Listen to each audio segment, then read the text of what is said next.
Ó, E só ele também respondendo rapidinho aqui ao Cleito. Cleito, e essa história do altar ao Deus desconhecido, essa história ela é de Epimênides, é de antes de Cristo. A visita histórica de Epimênides em Atenas.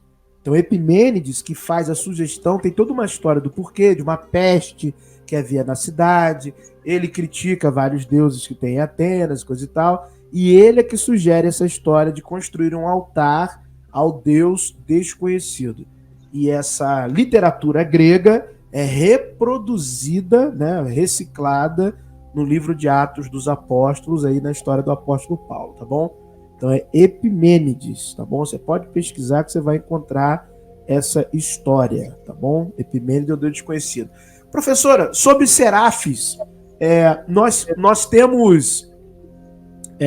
como é que eu posso perguntar? Para a gente verificar as informações dos serafes, fora a parte do livro, é iconografia também ou tem papiro, tem algum material escrito ali no Egito?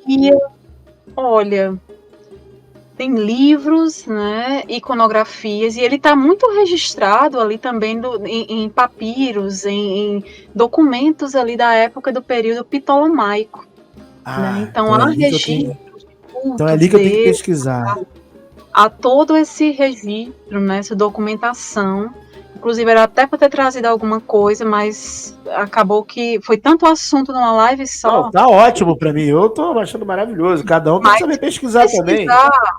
Você vai encontrar vários artigos científicos citando documentos, né, da época ali dos Ptolomeus, da própria Alexandria, né, de toda aquela questão, inclusive evidências arqueológicas do Serapeu de Alexandria. Hoje, os arqueólogos hoje em dia já encontraram ali a base, as estruturas do templo do Serapeu em Alexandria, onde eu mostrei na live que eu fiz lá no meu canal, mostrei alguns maiores detalhes, né? Exatamente, o sacrifício do cordeiro, né?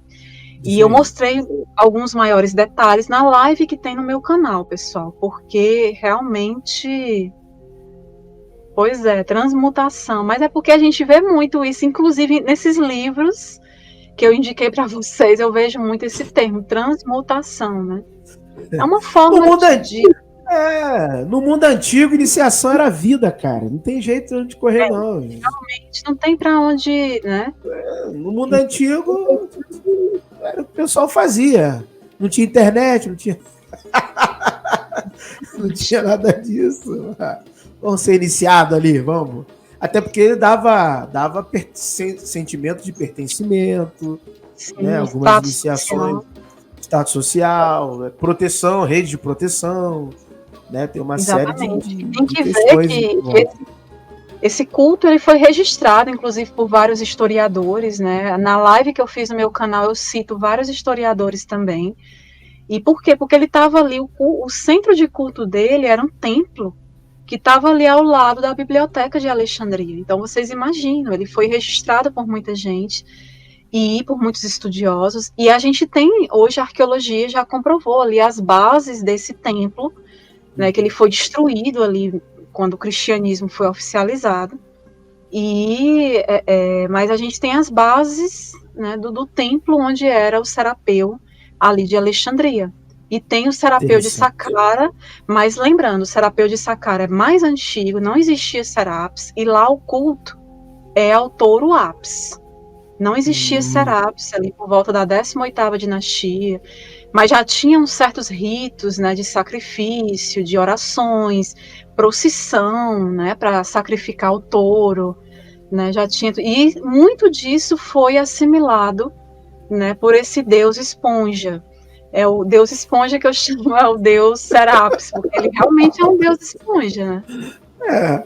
Professora, como é que era essa ceia aí pro Serapis? Como é que era a ceia dele? Olha, a ceia basicamente era um alimento provindo ou a partir do trigo, que era dividido, né? Eu não me aprofundei muito em detalhes da ceia.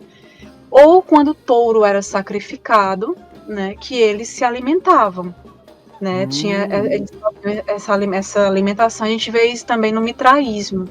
Sim, né, no mitraísmo, após o sacrifício. Eu vou me aprofundar nisso aí também. mitraísmo, eles sacrificavam o touro e ainda Cheio de tomavam serafos. banho ali com o sangue do touro.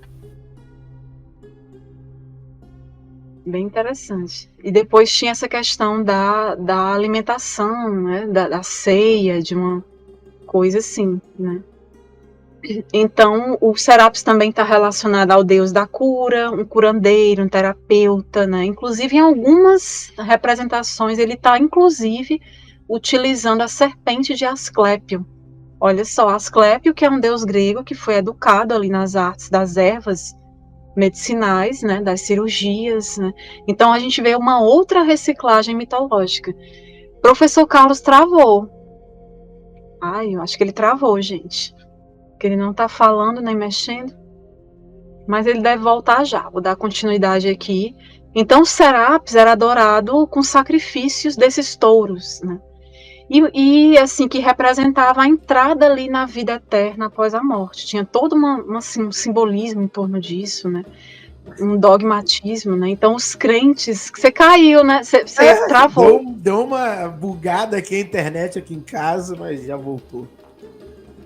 Então, eu estava falando aqui que Serapis, ele era adorado com esses sacrifícios desses touros, né, que representava ali a entrada na vida eterna após a morte, segundo algumas inscrições que a gente tem, né, que relatam isso. Então, a hoste é feita de trigo, exatamente. Quando eu vi a questão do trigo, né, da colheita do trigo, né, aí eu pensei logo... mas esponja que Jesus, realmente a briga é feia. Com todo respeito, tá, pessoal? Não tô querendo diminuir a... Não, jamais. Eu amo Jesus. Já tô deixando claro logo. Adoro Jesus. Muito o Jesus da fé, né? Não, o Jesus maravilhoso. Não, da iniciação também, gente boa demais. Eu não gosto muito do Jesus histórico. Ele queria passar a espada, fazer revolução. Aí ele é muito complicado. Ele é muito difícil. Então, pessoal, os crentes desse Deus formaram o chamado culto a Serapis, né? Que são os cultos que significam os cultivadores, né? Porque a propagação de Serapis, ela foi muito assim deliberada, né? Então, os líderes do culto, eles eram chamados, olha só, sacerdotes de Crestos. Já que o termo Cristo, né, significa Salvador, Messias, né, Serapis era uma combinação ali, né, de vários deuses, como a gente viu, mas ele tinha essa denominação de Cristos. Inclusive tem até um imperador romano, se eu não me engano, acho que eu esqueci o nome dele, que ele faz uma referência, ele manda uma carta, um documento, é um dos historiadores que falam do Serapis que relatam. De Serapis? Tá. Pensei que era Cresto. Cresto se não me engano, é Suetônio. Serapis. Eu não lembro se era o Estrabão. Estrabão é geógrafo, né? Eu sei que ele escreve um documento onde ele relata que um dos imperadores diz que os sacerdotes de Serapis eram sacerdotes de Crestos. É mais ou menos isso, né? Tem no documento. But if I lay down and I play dead and I stay dead, maybe you'll get sick of being the monster out of my head, under my bed. Think you're something out of my nightmares, standing right there. But if I lay down and I play dead and I stay dead, then will you get bored of killing me? Silhouettes of you are like a taunt. Never really know just what you want. With you I don't ever feel